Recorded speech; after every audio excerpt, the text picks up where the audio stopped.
So let's jump right in. All right, guys, Hollie Peek. I am a senior tech recruiter for the Walt Disney Company.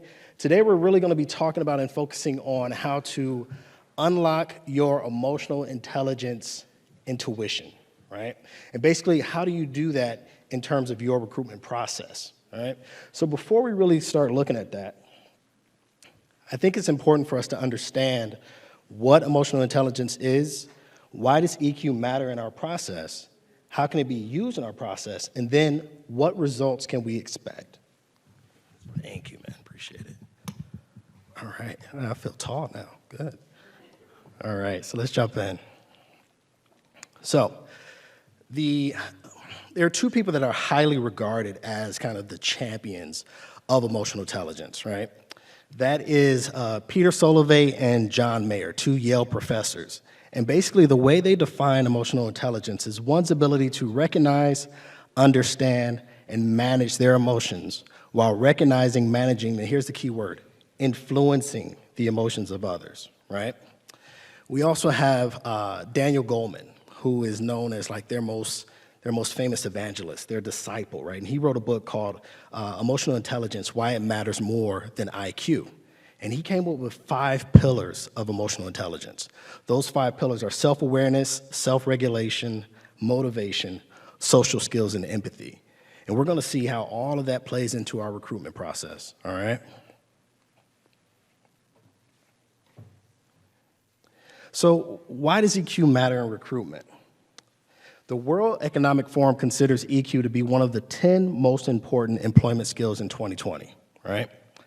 Forbes cited that people with high EQ as those that tend to work more amicably with others in a business setting. And according to a recent article in Business Insider, the average tenure of technology professionals at top-tier organizations is 2 years or less. That should be astounding in and of itself. That's a lot of attrition, that's a lot of churn, that's a lot of work that we have to do as recruiters over and over again, right? So I submit to you that consistent EQ consideration in your process is going to do a few things for you, right? It's going to create a more effective, productive, and engaged corporate culture, all right? And this is going to impact your long-term engagement for your talent at every level. Now, I would like to think that there are more targets to hit in a launch meeting or an intake meeting. Same thing with the candidate screening. There are more than 3 targets to hit, right? But what we're gonna do today is just focus on 3 that I like to use, all right? So when I'm doing a launch meeting, I call them talent strategy sessions, right? So when I'm meeting with a hiring manager, I'm looking to identify not just the needs of the role, not just the technical skill sets or the requirements for the role, but I'm also looking to identify 3 things specific to that hiring manager. Those 3 things are their communication style, their leadership style, and their goals and aspirations. Those are 3 very different things, but they all mesh and mold well into telling the story of who this person is, and more importantly, who's gonna work well with and for this person, all right? So in terms of communication styles, there are really 2 basic styles that I like to look at, right? So I have a little bit about me. I have a degree in speech communication, and during my studies, I came across a philosopher by the name of Martin Buber, B-U-B-E-R. And Martin Buber says that there are 2 styles that we basically have in human interaction, and that's the I-it and the I-you style of communication, all right? So, and I'll provide an example, but basically in the I-it communication, the person that you're speaking with, it's very transactional. It's looked upon as a means to an end. And the person that you're speaking to is really nothing more than an obstacle in the way of getting what you want. The I-you form of communication really stems from a shared oneness, a mutual respect for the person that you're speaking to. Here's an example. Let's say you go to Starbucks and your plan is to meet a friend, and while you're waiting, you decide to order some coffee. Without looking up from your phone, maybe you're checking your work email, you talk to the cashier and you say, you know what, let me get a grande Americano, right? That's I-thou, or I'm sorry, that's I-it, right? That's a very transactional way of communicating with someone. Then let's say in that same example, your friend arrives and you look up from your phone, you greet them, maybe you give them a handshake or a hug, you start talking about work or family. That's I you because now you all have connected on a humanistic level, right? So that's I you, or back then it was known as I thou. In terms of leadership styles, there are really 3 leadership styles that I like to focus on when talking to my hiring managers. So there's the authoritative leadership style, and that's basically driven by a forced compliance, right? I hate to say it, but those people that tend to drive by fear, right? I'm the boss, you work for me, do it because I told you to, right? There's also the democratic leadership style. That leadership style stems from individual empowerment and then collaboration. And then there's the laissez-faire communication style. That stems from trust and confidence in the team that you have. Then we move on to goals and aspirations. If I can tap into what that particular hiring leader has, not just as a goal for this particular role, but also for the team, also for the department, also for the organization, then I have a better chance of zeroing in on the candidate pool that's going to align and then contribute to that overall vision. In terms of candidates, we want to look at 3 things. I look at motivators, triggers, and then habits. In terms of motivators, I may ask a question, talking to candidate A, tell me about a time when you felt the most satisfied at work.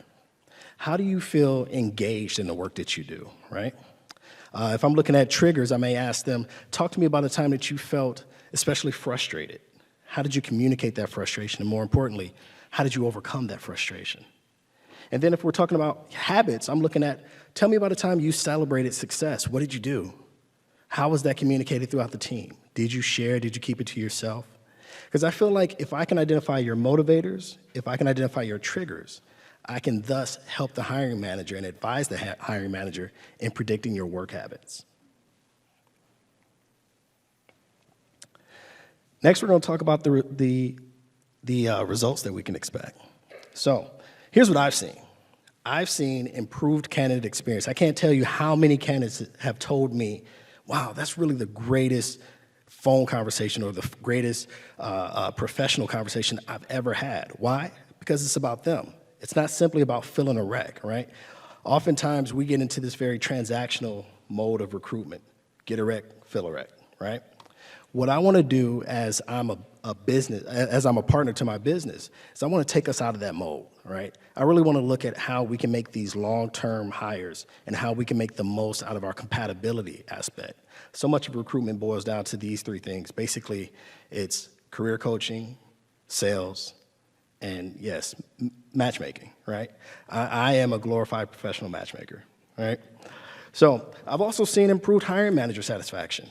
During my like I said, I call them talent strategy sessions, hiring managers are surprised that I've actually taken the time to get to know them, get to know what's important to them, and not just looking to fill a rec for them real quick, right? You can also look at what's very important to me as reduced short-term attrition. As I said, for most tech talent, they're not going to stay with your company 10, 20 years.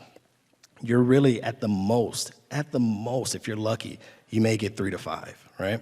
So this practice is really going to hone in on promoting that long-term engagement for that candidate and that hiring manager. And by doing this, you're going to create an internal pipeline of transformative leaders. This is something that the organization is going to be able to tap into time and time again. Now, if I had the time, I could talk to you about the cost savings involved with that. I can talk to you actually about the influence that you can wield within your organization by being a champion of this cause of emotional intelligence in the hiring process. But unfortunately, I don't. So with that being said, thank you all very much. Like I said, my name is Hollie Peek III. I appreciate your time. If you guys have any questions, I know we are short on time, so please feel free to reach out to me, connect with me on LinkedIn, and I'll be happy to talk to you.